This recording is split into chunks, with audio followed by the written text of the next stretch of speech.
다시 오신 걸 환영합니다. 그리고 장담하는데 이번 영상은 절대 놓치고 싶지 않으실 거예요. 한화 이글스가 2026 시즌을 향한 외국인 투수 구성을 마쳤다. 오웬 화이트, 윌켈 에르난데스, 그리고 왕앤천까지 3명이 한화 마운드의 새로운 주인공으로 이름을 올렸다. 하지만 팬들과 야구계의 시선은 단순하지 않다. 기대와 설렘이 있는 동시에 우려와 걱정도 스며들어 있다. 그 이유는 명확하다. 2019년 이후 7년 만에 팀을 한국 시리즈 무대로 이끈 코디폼과 라이언 와이스 듀오의 그림자가 너무나 크기 때문이다. 이번 영입의 핵심 키워드는 젊음과 구위이다. 화이트와 에르난데스는 놀라울 정도로 많은 공통점을 가지고 있다. 두 선수 모두 190cm가 넘는 건장한 체격을 갖췄으며 시속 150km 중반대의 강속구를 던진다. 무엇보다 둘 다 26세로 젊고 메이저리그에서 완전히 자리를 잡진 못했지만 충분한 잠재력을 인정받은 유망주 출신이라는 점도 같다. 오웬 화이트, 유망주의 재기. 오웬 화이트는 최고 시속 155km, 평균 149km의 강속구를 자랑하는 정통파 오른손 투수다. 그의 무기는 단순히 빠른 공만이 아니라 커터, 스위퍼, 커브, 체인지업까지 다양한 구종을 구사하며 타자를 다각도로 공략할 수 있다.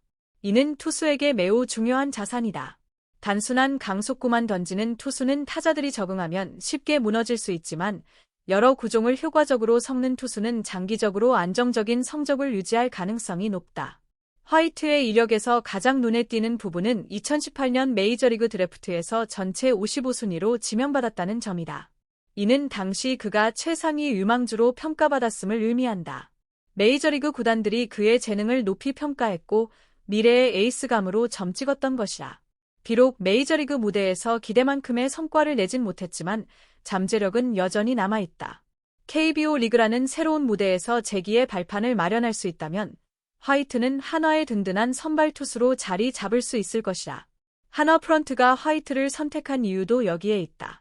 단순히 현재 능력뿐만 아니라 과거 평가와 미래 가능성까지 종합적으로 고려한 결과다. KBO 리그는 메이저리그보다 전반적인 타자 수준이 낮기 때문에 메이저리그에서 고전했던 투수들이 다시 기량을 꽃피우는 경우가 많다. 화이트 역시 충분히 그런 케이스가 될 수 있다. 윌켈 에르난데스, 파워와 경험을 겸비. 윌켈 에르난데스는 최고 시속 156km에 이르는 싱커성 패스트볼을 던지며 파워와 경험을 동시에 갖춘 투수다. 그는 다양한 구종을 섞어 타자를 압도할 줄 아는 선수로 한화 마운드의 안정감과 위력을 동시에 더해줄 것으로 기대된다. 던지는 파워 피처다. 그의 공은 단순히 빠르기만 한 것이 아니라 타자의 배트를 꺾을 듯한 묵직함이 느껴진다. 특히 싱커는 공이 아래로 떨어지는 궤적을 그리기 때문에 타자가 맞추더라도 땅볼로 이어질 가능성이 높다. 이는 투수에게 매우 유리한 특성이다. 에르난데스는 마이너리그 AAA에서 선발과 불펜을 오가며 다양한 경험을 쌓았다. 이러한 경험 덕분에 그는 KBO 리그에서 어떤 역할을 맡더라도 유연하게 대응할 수 있다. 선발 로테이션에 투입되든 중요한 경기에서 불펜으로 나서든 에르난데스는 자신의 몫을 해낼 준비가 되어 있다. KBO 리그 무대에서 그의 156km 강속구는 충분히 위력을 발휘할 것으로 평가된다. 싱커의 날카로운 움직임은 많은 땅볼을 유도하며 젊은 나이와 건강한 체력까지 더해지면 에르난데스는 한화 마운드의 중요한 전력이 될 가능성이 크다. 왕앤천, 아시아 쿼터의 전략적 선택. 화이트와 에르난데스라는 두 명의 오른손 파워 피처 외에도 한화는 대만 출신 왼손 투수 왕앤천을 아시아 쿼터로 영입했다. 이는 전술적으로 매우 현명한 선택이다. 오른손 투수만으로 로테이션을 구성하면 상대팀이 좌타자 위주 라인업을 꾸릴 때 어려움이 생기지만 왼손 투수가 있으면 이러한 문제를 해결하고 상대팀의 전략을 제한할 수 있다. 왕앤천의 구체적인 능력은 아직 KBO 리그 무대에서 검증되지 않았지만 대만 야구 수준을 고려하면 충분히 기대할 만하다. 대만은 일본, 한국과 함께 아시아 야구 강국으로 꼽히며 많은 유망주를 배출해왔다. 왕앤천이 한화에서 자신의 재능을 입증할 수 있다면 한화 마운드는 더욱 다채롭고 강력해질 것이다. 3명의 외국인 투수 구성을 보면 한화가 구상한 전략이 분명해진다. 구위와 잠재력 있는 선수에게 베팅한 것이다. 검증된 베테랑보다는 성장 가능성이 높은 선수를 선택한 전략은 위험 부담이 있지만 성공한다면 큰 보상을 기대할 수 있다. 너무나 높은 기준점, 폰와이스 듀오의 전설. 하지만 하나가 넘어야 할 산은 만만치 않다. 2025 시즌 코디 폼과 라이언 와이스가 세운 기준점이 너무나 높기 때문이다. 이 듀오는 단순한 외국인 원투펀치가 아니었다. 19년 만에 하나를 한국 시리즈 무대로 이끈 영웅이자 KBO 리그 전체를 놀라게 한 초특급 투수 듀오였다. 폼과 와이스는 2025 시즌 합계 33승을 기록했다. 폼은 17승 1패, 평균 자책점 1.89, 252개의 삼진으로 리그를 완전히 지배했다. 그는 정규 시즌 MVP와 투수 사관왕, 최다승, 최고 승률, 최다 삼진, 평균 자책점 1위를 석권하며 그야말로 투수 역사를 새로 썼다.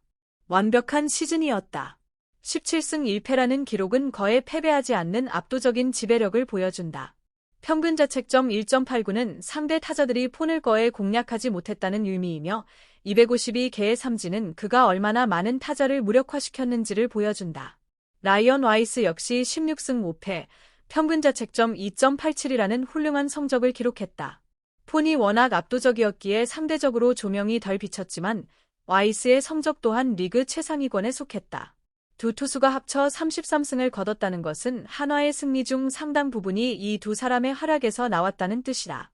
특히 포스트 시즌에서 보여준 와이스의 존재감은 팬들의 가슴에 영원히 남았다. 플레이오프 최종전에서 마지막 아웃카운트를 잡아낸 순간 그가 터뜨린 포효는 19년 만에 한화를 다시 정상으로 이끈 함성이었다. 이 장면은 한화 야구 역사에서 명장면으로 기록되었고 와이스는 팬들에게 영원한 영웅이 되었다.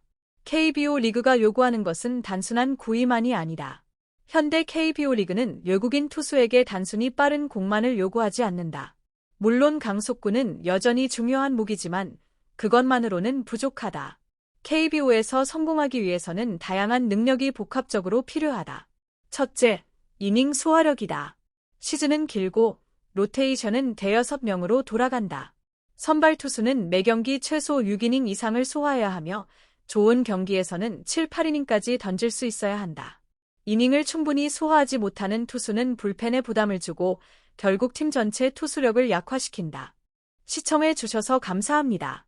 좋아요와 구독 버튼 누르는 거 잊지 마세요.